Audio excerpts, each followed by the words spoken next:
morning students. Today we are going to see chapter 2 data abstraction.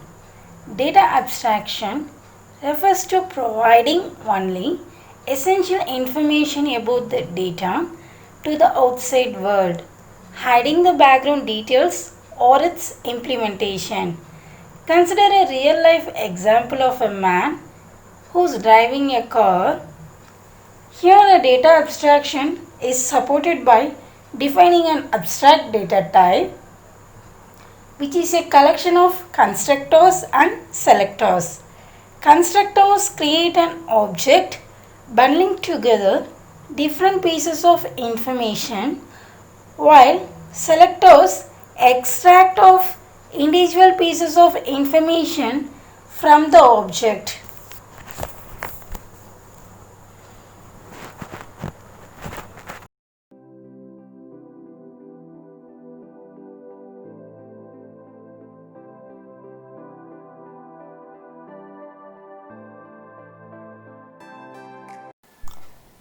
Learning objectives.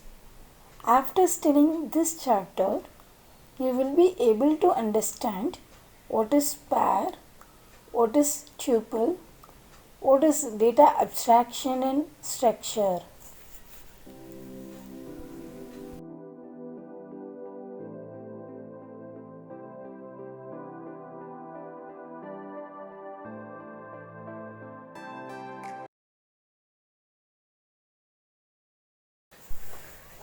Pairs, two identical, similar or corresponding things that are matched for use together. For example, a pair of scissors, a pair of earrings, something it consisting of or recorded as having two parts of pieces joined together.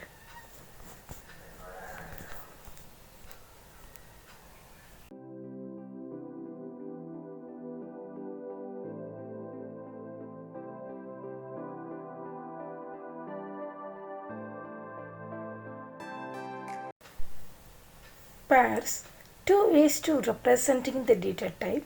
First way is to list construct, that is the collection of elements which is enclosed by square brackets, and second way is to implement pairs with the tuple construct.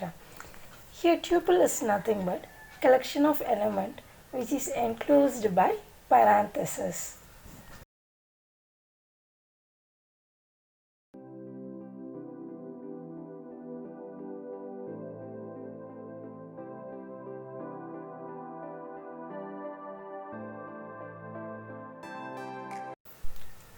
Tuples. A tuple is similar to list except that the objects in a tuple are immutable, which means we cannot change the elements of a tuple once assigned. Tuples are used to group together with related data such as person's name, their age and their gender. An assignment to all of the elements in a tuple using a single assignment statement.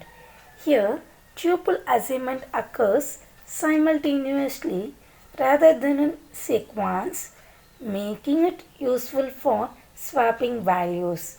For example, you can use a tuple to store the latitude and longitude of your home because a tuple always has a predefined number of elements.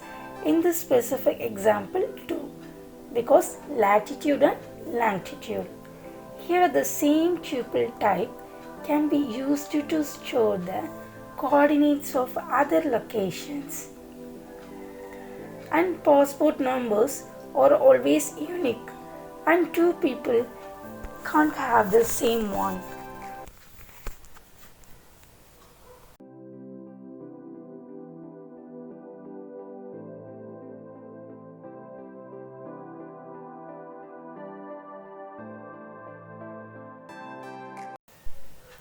Representation of tuple as a pair. For example, if we add value and element to a pair, then we will get a triplet object in return. Here a new element is added at the end of the tuple. Here the example is nums of 1, 2, nums of 0, 1, nums of 1, 2. Here the square bracket notation, which is used to access the data type, is stored in the pair. Here the data is 0 in text. It means you are going to access the first element with nums of 0, and if the data is going to be access the second element with the nums of 1.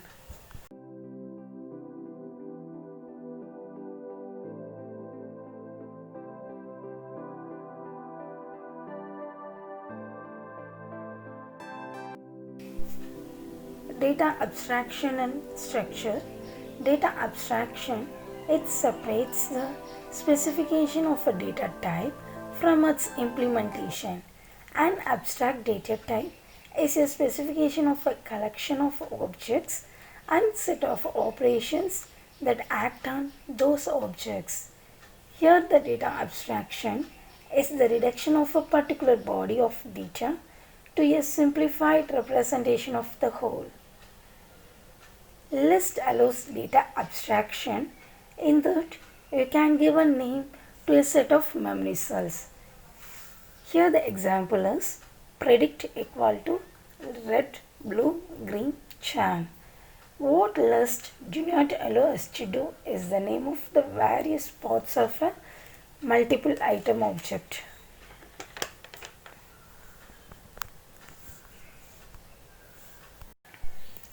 In the case of a predict, you don't really need to name the parts by using an index value to get each color suffix also.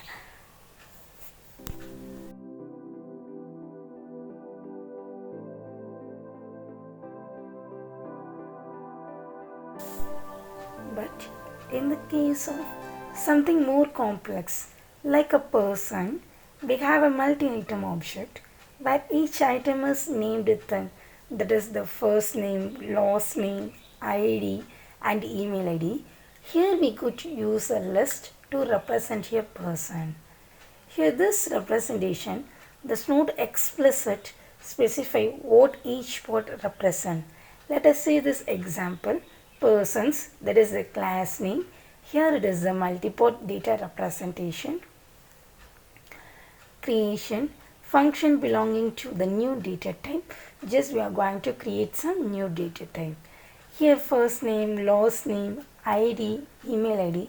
These are the variables that is belong to the new data type.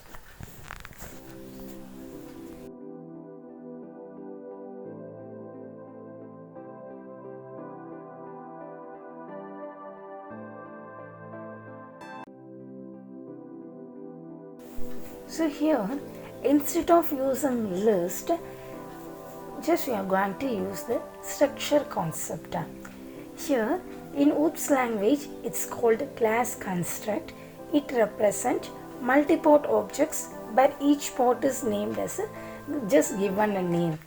Let us consider the following pseudocode: class person, creation, first name, last name, ID, email ID.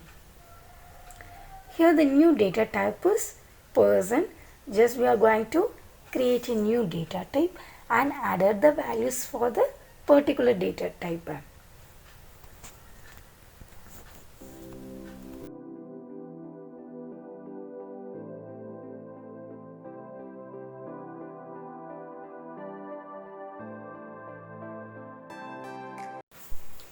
Here the new data type, which is pictorially represented as let main, that is the function it contains, p1 person, just creates the object first name is equal to Batmasti. Just we are going to setting the first name is called with the value of Batmasti. Last name is equal to Bhaskar. Setting a field called last name with value Bhaskar. ID equal to 99422212234.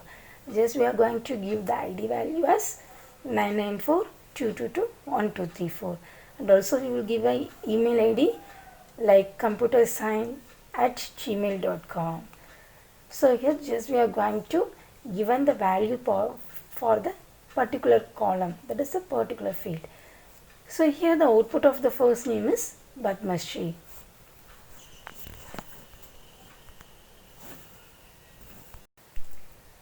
Here the class construct defines the forms for multiport objects that represents a person. Here just we have added a new data type and also added this values for a particular column, and we have got the output of this first name after applying the value.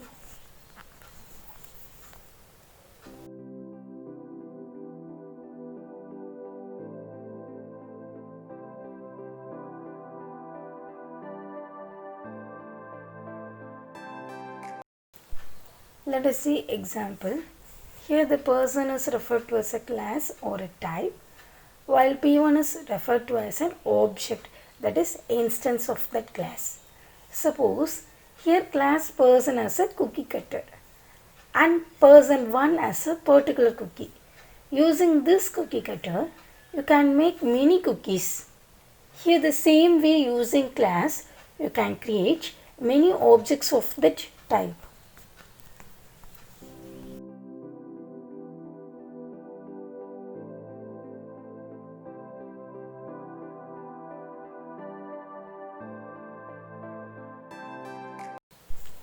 Here a class, it defines a data abstraction by grouping related data items.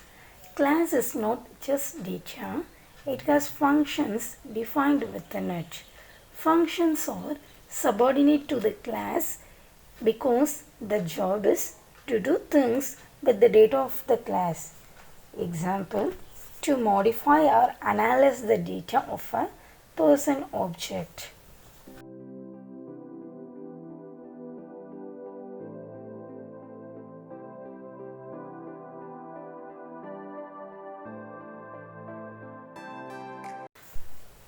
All the above examples and explanations, now we can conclude the data abstraction is that we can treat complex data in a very simple way by using list construct or tuple construct or else enable.